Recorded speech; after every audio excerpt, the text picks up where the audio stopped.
we're just going to hop right in. So, welcome to our second office hours for 2023. So glad that many of you are coming back and wanting to hear what your garden peers from across the state are dealing with in their own gardens. And I think this is just the perfect platform for us to be able to kind of share and have discussion, look at some pictures of what's going on in landscapes, vegetable gardens, turf areas all across the state, and to hear from our wonderful sustainable landscape, horticulture, fruit and vegetable work group. We've got all these great agents on here, and I don't think that we did this last time. I mean, I quick threw our names out there, but once we get into each of the sections, let's introduce ourselves so people know who we are that are talking to them. So if you've never been with us before, my name is Celeste Scott.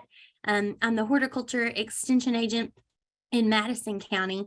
And yeah, so again, we're just so glad that you're here with us. And I think we are going to kick things off. Natalie, do we want to go fruit and veggie, or do we want to go landscape shrub? What direction do y'all want to take? I think the people have spoken, and we probably should hit landscape first. Okay. It seems to be the laurels are still at the top of the list. They sure are. And for good reason, because that's really like the main thing that's going on in Tennessee landscapes right now, right? So we're still dealing with lashback and plant death and a lot of setbacks from that. We'll call it the flash freeze or the cold event or whatever kind of terminology you want to lay on that happened back in December of 2022. Yes. And so just looking at the questions that were submitted between when we met last month and now, overwhelmingly, yes, we are still having landscape issues. And so we're just going to keep touching on that. I mean, I don't feel like this is, I don't feel like we're overdoing it. It's an issue. And so we need to continue to talk about it until everybody's feeling really comfortable with what's going on. So we can take this baby in a lot of different directions. Lee, do you want to kick us off with one of the questions that you kind of fielded on the database? And I'll pull up a picture for it. Yeah, that'd be great. I'm gonna probably start with the small privacy screen one, Celeste. So, Okay. hey everyone, I'm Lee Rumble. I'm a Knox County extension agent. I actually serve commercial horticulture, so I work primarily with growers, landscapers, and arborists throughout the county.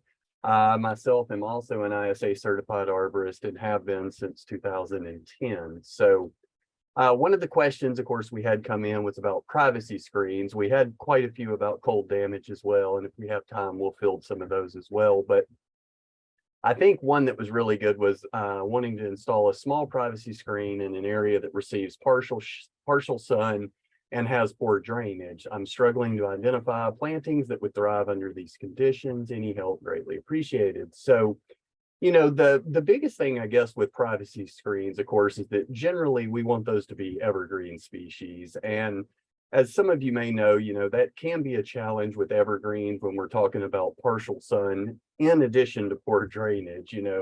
A lot of times we can get by with the partial sun, but our evergreens are really going to want about 6 to 8 hours of sunlight per day. And if they don't receive that over time, they'll get a little sparse and leggy, and over time, those plants will often open up. But my bigger fear is you mentioning, the poor drainage. Now, it may not be that poor because I do see arborvitaes there in the background, which is kind of encouraging. That means it's not just stagnant water. Otherwise, the arborvitae wouldn't do so well. So, you're going to be restricted, but I think a few that could be good options are certainly like clethra could be a good option. That's one that grows in a wet area. It's usually about 12 by 10 in size. Lycium could be another good option. Itea, Pieris, potentially a sweet bay magnolia. They're pretty tight. However, they are kind of semi-evergreen, so they may actually defoliate kind of through the cold winters. Let me see, what else? Maybe viburnums, a few viburnums. And if drainage is okay, rhododendrons could make it by, but hollies are always a good go-to if we have shade and wet areas. And lastly, and I hate to just put in more arborvitaes, but if arborvitaes are thriving there, we at least feel good that they probably were going to make it in your yard as well. Oops, sorry. Good conversation. Let me see. Stop share. We don't need to look at that forever, do we? And I did include a link also, Celeste, I'm sorry to jump back in. I did include a link on the Hort Hotline submission page as well, about diversity of screen plantings and some other options that can be major or minor components in there. Awesome. Those are lots of good options. I know screen plantings are always, it's kind of mind boggling. You know, we've got all these very specific needs, and sometimes it's hard to fit those niches, but those are definitely some good places to start, some good things to look for. And maybe if we could, we'll try to work on getting the link to our screen publication put in into the chat for everybody to have, so that you could save that URL and visit that and just kind of check out some of those different options. Let's see, let's go over to let's see, Justin, are you want to talk about one of the landscape questions you kind of filled it on the database? Sure, yeah. So my name is Justin Stefanski. I am the horticulture extension agent here in Rutherford County, based in Murfreesboro. So one of the questions I got was about Cleara, and it says, when should I expect to see new growth on Cleara after the damage from the freeze? So, you know, a lot of our plants, if you look at them, they've started to show signs of life. You know, a lot of our broadleaf evergreens are coming back slowly but surely, either from buds within the canopy or on the crown growth. So based on the pictures that were submitted, I did not necessarily see any new growth from this particular user's photo, but that doesn't mean that they're necessarily dead. So you can tell they're visually looking at it from a distance. That sucker looks like it's toast. Doesn't look too hot. But what I said in my comments in the reply there was, it really takes a careful examination. So I was out at a site visit last week with some Loropetalum that were in a very similar condition to the plant in the picture here. There were no obvious signs of life, but as I got down into the canopy, especially near that crown where the root base is, I just started to see those buds starting to break. So, you know, when should you expect to see something? I would say you should already start to see something now. And if you're not seeing something, let's say in another week or two, there's a possibility that these plants are gone. I can't remember, was this in Hawkins County possibly? I think so. It was actually in Shelby County. Oh, Shelby County. Okay. Yeah. So, you know, I'm hopeful that, you know, the conditions there have been mild this spring. I know our weather here in Middle Tennessee has been a little cooler here the last several weeks, which also probably doesn't help, kind of delayed things a little further. But, you know, if you're not seeing anything by June 1st, if you're not seeing the slightest bit of a new growth, anything from the crown or in the buds in the interior of the canopy, at that point, it's probably a safe bet to pull it out. But you can always do the scratch test, you know, the tried and true scratch test. Now, even though the outer portions of that canopy may have been totally, you know, fried in the freeze, go into the interior, do that scratch test. If you see any green underneath that thin layer of bark, there's a chance that that plant is healthy and will come back. It's just, it's got that reserved root energy, and it'll start shooting out new growth. Good answers. And I'm just gonna add, from, you know, going out and doing site visits over here in West Tennessee, you are completely right. I feel like, you know, in my head, we have these, you know, standard answers, but it's different every landscape that I go to. I may see a Loropetalum that doesn't have any regrowth, and then I see another one that, you know, is pushing out new buds from some of that thicker, older wood way down near the base. And then others have some random resprouting at the top, and you're just not sure if, well, yeah, the plant doesn't appear to be dead, because we do see new growth, but is it going to look good? And number two, how long is it going to take to look good? That's the conversation we've been having left and right, isn't it? So it's that, you know, do you have the patience to wait and see what's going to come back? And even if it does come back, will it ever take the form, shape, and habit that it had prior to the freeze? And in a lot of cases, it won't. So, you know, a lot of things are forgiving and resilient, and they will regrow, but will they ever have that same true growth habit? Possibly not. So yeah, it is so site specific from one place to the next. And on top of that, I would encourage more hand pruning this year than any shearing for sure, because this is going to be very directed pruning from here forward. Mm-hmm. Yes. And so, Lee, I'm just looking through the photos in the database. There was another question that was very similar to this one that you had answered. I'll go ahead and share a picture of it for everybody to see if there are any kind of, you know, thoughts that you wanted to add about that, but kind of along the same, you know, the same concept of what we've been talking about here. Yeah, so I think, is this the some shrubs are not looking Yeah. good? No, yeah, okay. So, I mean, I'm kind of the opinion, with Justin here, I would think that we would already see most plants initiating new buds from either epicormic shoots down near the crown, as he mentioned, or even axillary buds that may have developed in some of these leaf axils. We're sitting here in May, early May. If they're not leafed out, I'm not super excited about the viability of that plant. Now, as Justin mentioned, it may not necessarily be a situation where we want to give up on them, but we definitely do want to implement a scratch test. And I encourage people to start at the top with that scratch test and work your way down the plant, because again, there may be some viable tissues deeper. If you touch a twig and there's no pliability to it and it snaps or breaks easily, that's pretty much a good call to go ahead and remove that plant.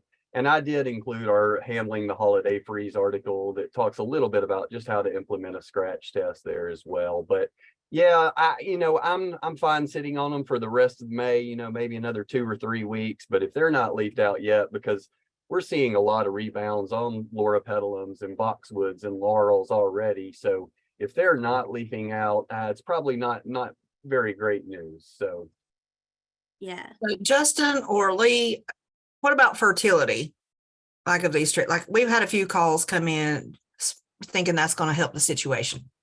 yeah, usually not, Melody. I mean, best management practices tell us not to really overly heavily fertilize, following a stressful event like this. So I wouldn't encourage that. What I am encouraging is that we use this time to build up soil structure over the next coming years, with potentially a compost. I want people to make sure they have a nice layer of, organic mulch there in the soil, so that over time that breaks down and builds up soil structure, gives us a little better rooting environment.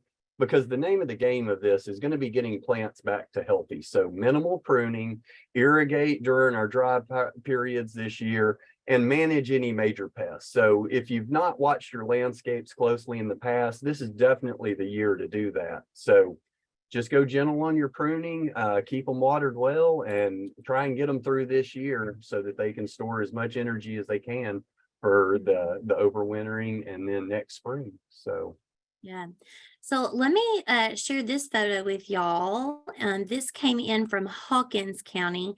It's a picture of boxwood. So I've been seeing a lot of different things going on with boxwoods. This picture, however, is one that is a little more promising than some of the others. But so I just kind of wanted to explain what's going on here. So you can see how the inner part of that canopy is green, right? And so we probably have about 2 or 3 inches of that outer canopy of that shrub that has completely browned. And to me, what this is telling me, if we part that and we see plenty of green viable growth on the inside, is that these boxwood were probably sheared like late summer last year. They put on 2 or 3 inches of brand new tender growth. And then when we got that severe cold, we saw dieback of that most tender growth. So this wouldn't alarm me. I know it looks scary from a distance. You think, oh no, my entire boxwood is dead. But pull that back and look. And if you can see a clear, definitive layer of tan, brown, foliage, and then green on the inside, that's your guide for shearing for this year. Go ahead and take off that dead material and let it flush back out. So, that's not the case for every situation with boxwoods. I have seen where we have entire, limb dieback that could be from a number of different things. Maybe that plant, had leaf miners really bad, or boxwood spider mites, or, and then the cold added extra stress. So we're seeing kind of widespread dieback to entire branches of boxwood. But that's a different scenario from what we're seeing here from the picture that was submitted from Hawkins County. Y'all have any other thoughts or things we want to add about that, or other plants we might be seeing the same type of thing on? Celeste, I hate to jump in again, but I might say something similar. I took a photo of some boxwoods that had a row of boxwoods that I know were pruned late in the fall, similar situation, but there was a full-size boxwood directly behind it with no damage at all, none sustained whatsoever. But the ones that were sheared late in the fall, that top 3 inches was burned to the ground. The only thing I would say is also keep an eye on the bark and the trunk sections, because we do get freeze cracks oftentimes in the bark. That's what I'm starting to see on mature trees, particularly street trees that have a south or southwest exposure. And that becomes a problem because once the bark's exposed and, once the bark exposes the internal wood, then we're subject to wood decay fungi. So look for any cracks in the bark as well. That's important also. Okay, I think we have one more landscape submission before we move on to different areas, but this, like I said, we've had lots of questions on it, so we definitely want to talk about this. And chime in, other agents. I know I've been getting, at least 4 or 5 calls on magnolias every week. I'm sure you are matching me or exceeding me depending on where you are in the state. But we are just seeing widespread fungal leaf disease on magnolias, and it is alarming because this is the time of year when magnolias are typically supposed to shed their older leaves from last year. They're putting on new growth. So what we're seeing now is the old leaves are shedding off. Now we're seeing all the new growth starting to get these really unsightly, large spots on them, and in some cases even affecting the flower buds, as you can see in this picture. And eventually, if this gets severe enough, those new leaves are going to fall as well. And I have seen several mature, we're talking 40, 50-year-old southern magnolias that have very few leaves on them, nearly defoliated. And I just want to kind of let everybody know there's not a thing in the world that we can do about that. Okay, this is all environmental. We've had a cool, wet spring. Don't worry thinking that you need to be out there trying to spray, your tree with fungicides to prevent this. The only thing that's going to help this is when our weather pattern changes and it gets hot. Okay, and we don't have that combination of cool and wet, and we have warmer temperatures. And this is going to clear up on its own. Mature trees should have plenty of reserve in their roots to be able to push out new growth to replace this, new foliage that may be lost from those fungal diseases. And so it's just, it seems very scary because we have something that always happens happening along with something new. and so we just see these bare limbs of magnolias, and it can really freak us out. I know. What else do we want to say about that?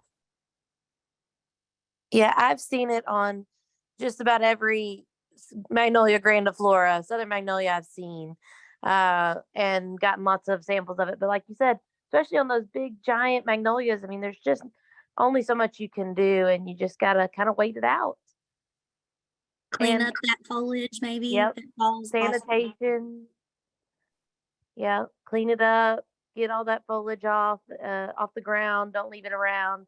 But yeah, we've seen it a lot too. You're not alone. Yeah, that kind of But that always makes me feel better when I yeah. know other people are experiencing it as well. Like you're not the only one in the boat. So, And something I was going to say just about the freeze damage, and we were out at walking with an HOA yesterday, and this is a great time. I know it looks terrible, but this is a great time to reevaluate your design and your landscape. yes. Some of the things that we came across were just plants were packed too tightly together.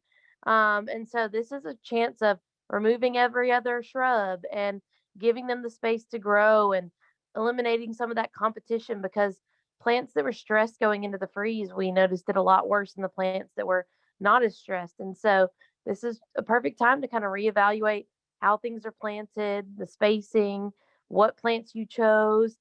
And the best time of year to plant shrubs and trees is the fall anyway. So giving these plants a time to grow back up and look at what you've got going on and maybe reevaluate your plan, and replant come fall. Don't have to make any hasty decisions. Exactly. Or expensive decisions. Good point. Good point. All right. I think that wraps up all of our kind of like landscape, ornamental, horticulture type questions. Now